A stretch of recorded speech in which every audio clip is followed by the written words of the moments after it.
And now, the second to last film that we'll be talking about on this podcast. I can't believe we got here, kind folks. But we did. Oh, yes. Lightyear. Yes, I remember this coming out. You haven't seen this, have you? No, I know what it's based off of, and I know it's Tim Allen free. I wonder why, because Disney being so this themselves, but yeah. This, I would say, you could make the argument, and I will, and have, and will again one day. You could make the argument that they did, in fact, replace Tim Allen because of that statement. I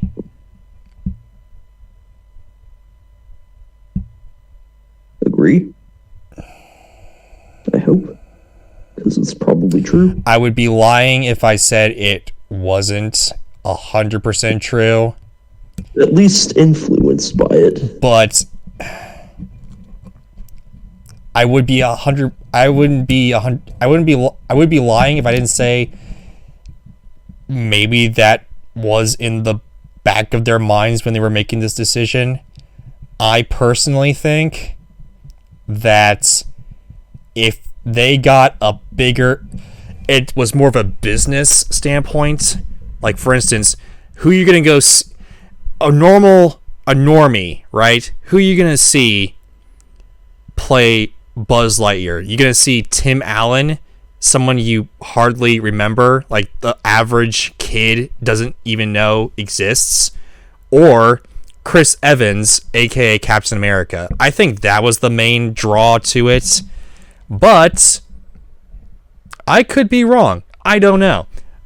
I think that was more of a business strategy than anything else, but I think that was kind of, I think that line wasn't 100% their reasoning, and that's all I'm saying. But anyway, yeah, I do think it had some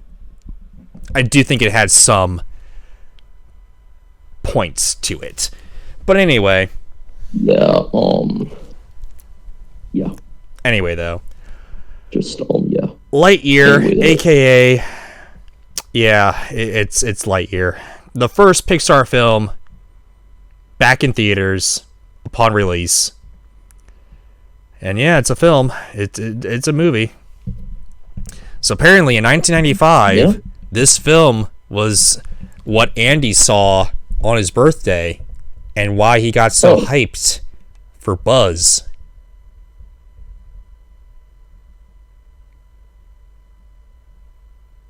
Yeah. I see.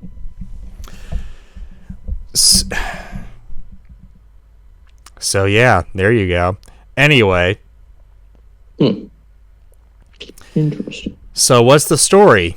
I'll tell you. Buzz Lightyear and his co-pilot, I forget her name, but they are marooned on a planet and they can't their ship, it's kind of destroyed. They can't, they can't build it back or whatever, they're stuck there. So Buzz has to go up into space, basically with halo rings, to try and see if he can break the sound barrier so they can get back into space, I guess, to get back home or whatever. I don't know. It was a while since I've seen this film, but anyway. So he keeps on going out into space, but every time he goes out into space to try to test out the new warp core or whatever, he returns and it's like 10 years in the future. So every time he goes up, he's like seeing time fly by and all that. Oh. So his co-pilot is getting older. to the point where she dies, basically, and the new space rangers, they decide, you know what, we're gonna stop because people are advancing out here. People have built cities and all that. We like it here. We don't want to go anywhere, you know? So we're gonna stop sending you up into space. But Buzz won't take this for an answer. So he does it anyway. But this time, it works. And it's a little bit further in the future again. But this time, there's Zurg. Zurg comes in and starts wreaking havoc on everything. And then he has to team up with a bunch of rapscallions who, you know, they're the misfits of the Space 8 Rangers or whatever. Like, they barely do anything, but anyway, they show Buzz the ropes and all that, and they get Buzz to where he needs to go.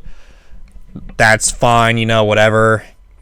But the big thing here, the big turning point, is that, you know how in Toy Story 2 where Zurg says that Buzz, like, he's Buzz's father, aka the Star Wars reference? Yes, aka, yeah. Yes. So they put that in this film. They're like, okay. Are you... He's like, oh.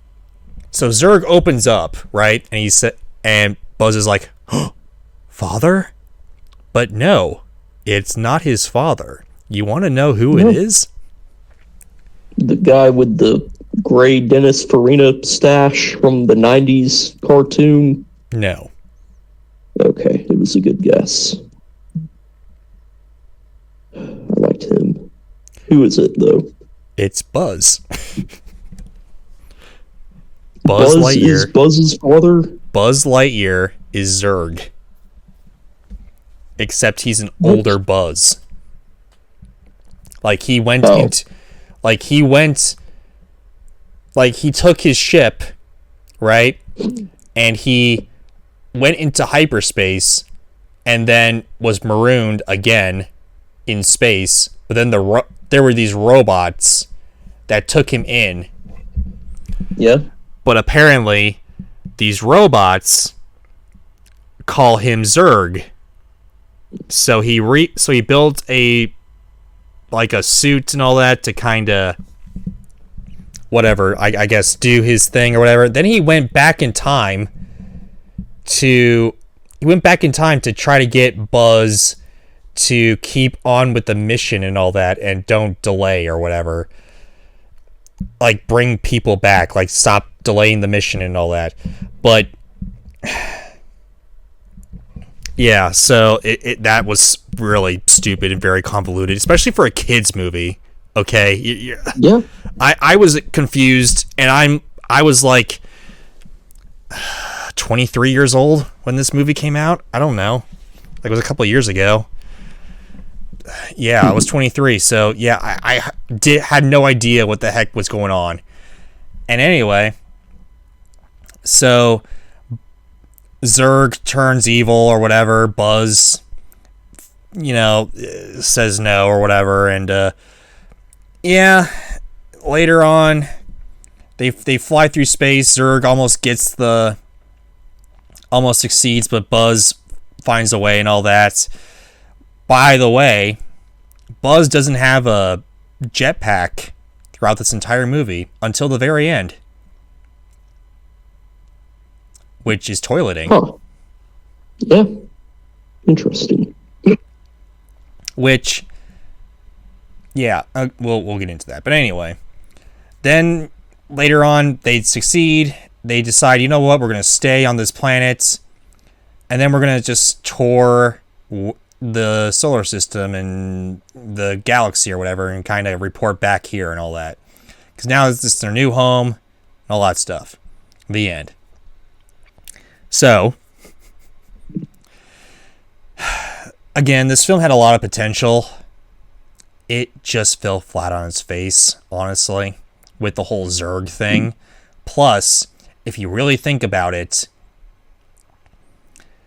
Buzz Lightyear the toy is kind of a spoiler in this movie, because Buzz doesn't get a lot of his stuff. Like, he has like just a standard suit for the majority of this film. It's not until like 2/3 of the way through that he gets his laser, and it's not until like 10 minutes before the movie ends that he gets his jetpack, you know? Like, the stuff that makes Buzz Lightyear, you know? So, if you really think about it, it's kind of a spoiler. Buzz Lightyear the toy in the Toy Story franchise is a spoiler. If that really happened, you know? Also, there's a lot of other, people within this film. You mean to tell me that Andy only got Buzz Lightyear and didn't get this animatronic, like, cat or whatever, Like, I would suggest there would be merchandise up the wazoo with that cat in this world, but it's just Buzz Lightyear, Like, what the heck? This is garbage. If you really think about it, the main premise falls apart. If you don't, and you just look at it as its own thing, it's very formulaic and generic. Son, what do you have to say about that? I like it in the sense that it kind of takes me back to the old, Toon Disney cartoon from like the late 90s, early 2000s. Oh yeah, by the way. You know those Buzz Lightyear cartoons? Yeah. Yeah, they're not canon. They're not canon anymore. Oh my God. 1 out of 10 then, I guess. Yeah. That's all it took. I mean, the guy with the dentist stash, the commander or whatever his name is, like he was one of the best parts of that just because of the stash. And like now there's no guy with a stash. I can't believe did he at least get mentioned or have his photo in this? No. No, that's a crime. The cat was not even a thing until this film. How about the Buzz Lightyear robot assistant thing? You know what I'm talking about? Like the none of that's in this movie. That robot wasn't there. Oh my gosh! All right, dump me out in the toilet. I mean, at least Zurg was there. I mean, sounds like it's just he's kind like of someone thought he or she knew what he or she was talking about and then did not at all and put it out, somehow made it woke enough for modern day Disney and how it went. Sort of. Of course, it's got to be in there somewhere, and it's true. Sort of. But kind of, but not. Yeah. That's a minor. Again, they did what they did with Onward, where they just inserted like a little LGBTQIA representation. Exactly. But they could edit it out for countries like Saudi Arabia and all that. And it's just, come on now. Yeah. Which, by the way, okay, there is no way. If this is again, this may be a whole different universe, I don't know, but there is no way in 1995 that an animated or live action whatever movie for kids would have anything with LGBTQIA representation in it, okay? And a lot of people have problems with that too.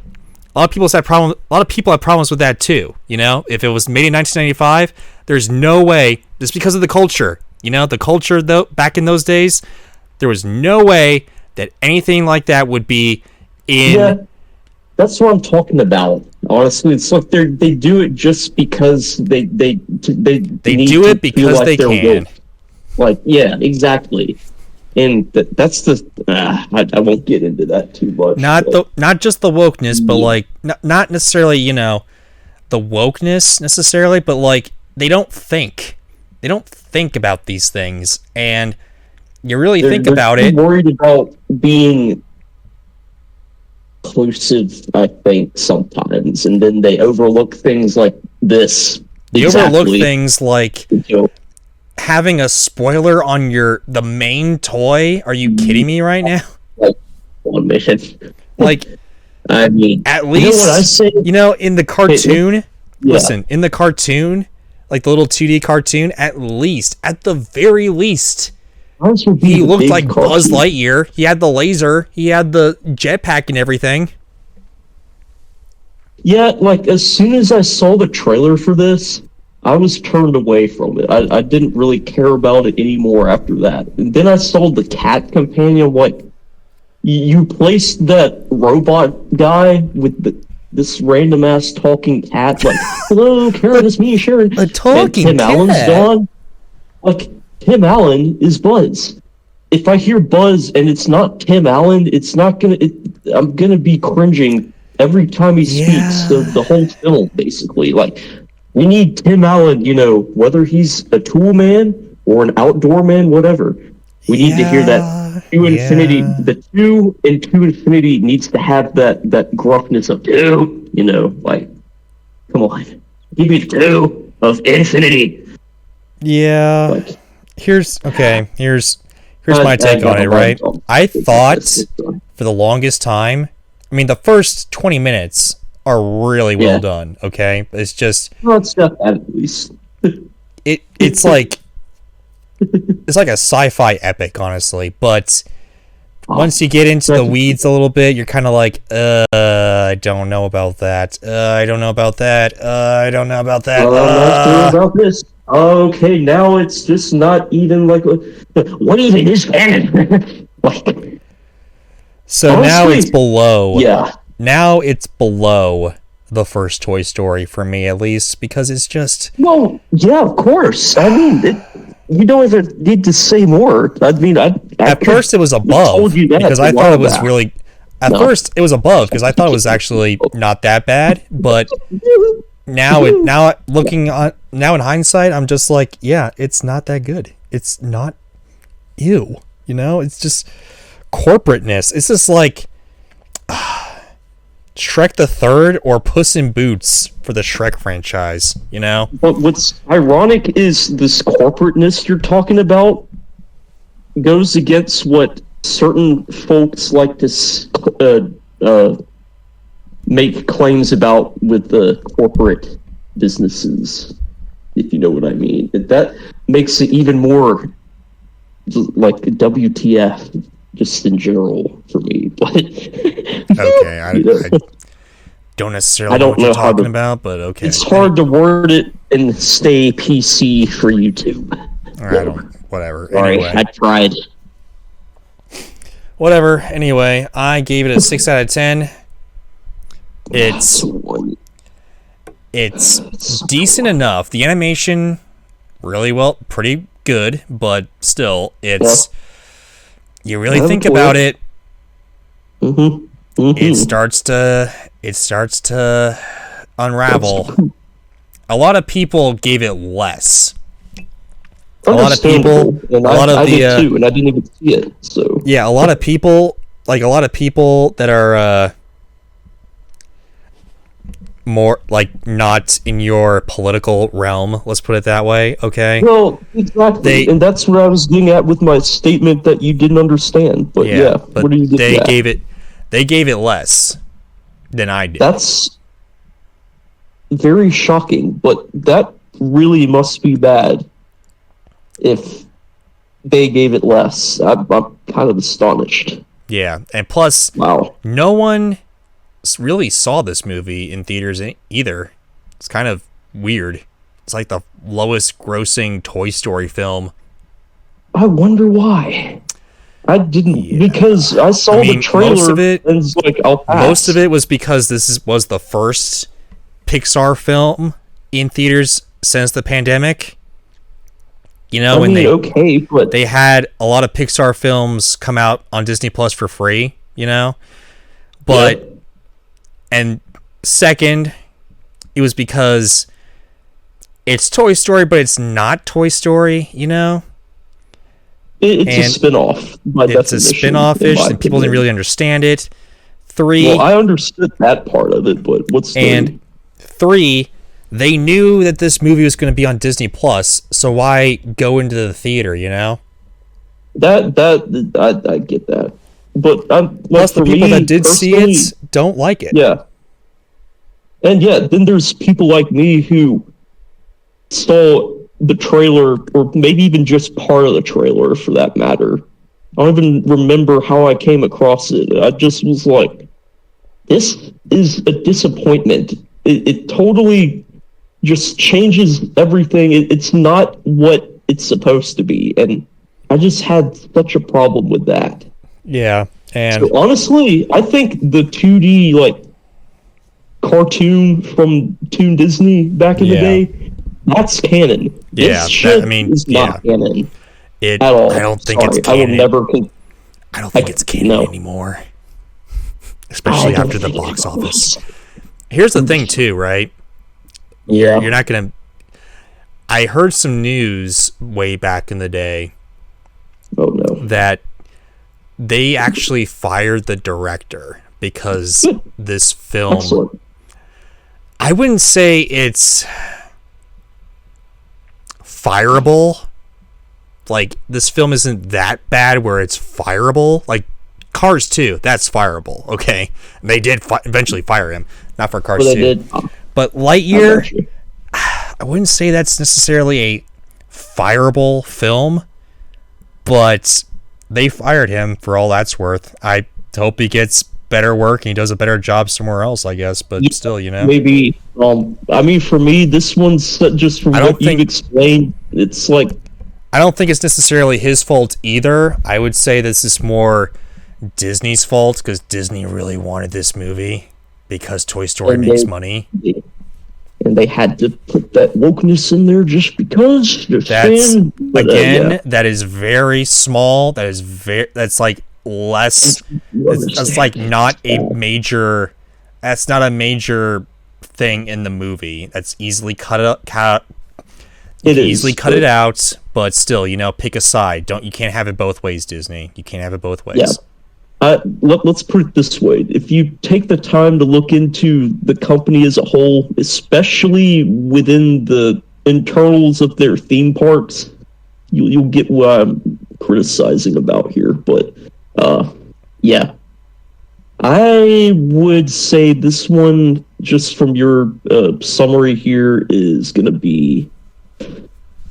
Oh boy, I gave it a 6 out of 10, honestly, but I think this one's right around Cars 2. It's close. It's hard you to have say to which see one's it better before you actually rate it. I mean, fair enough. But it might I might be describing it differently. You know, I'm leaving a lot out, but you know.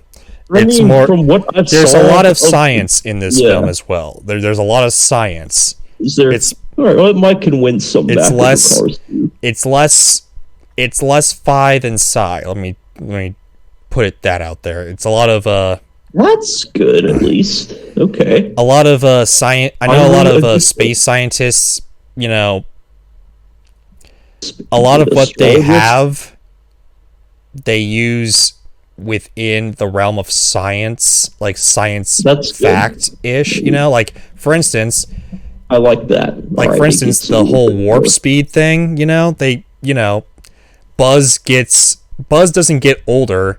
Like what's 3 minutes for Buzz is like, I don't know, 3 years, 5 years, 10 years for everyone down on that planet and all that. Yeah, they actually took the time for science, but there's certain things that just make this film kind of unravel, you know. Not necessarily the wokeness, but like stuff that you really think about that's just like, you know. But anyway, let's move on to the final film, so we can finally be done with this podcast. I'll just end it with based on that alone, it's now for me again pending seeing it one day, tied with Cars 2. tied At a with Cars minimum. 2. Okay. At a minimum. And that's me giving Cars 2 more praise than most, just because car. But yeah. What's the last one?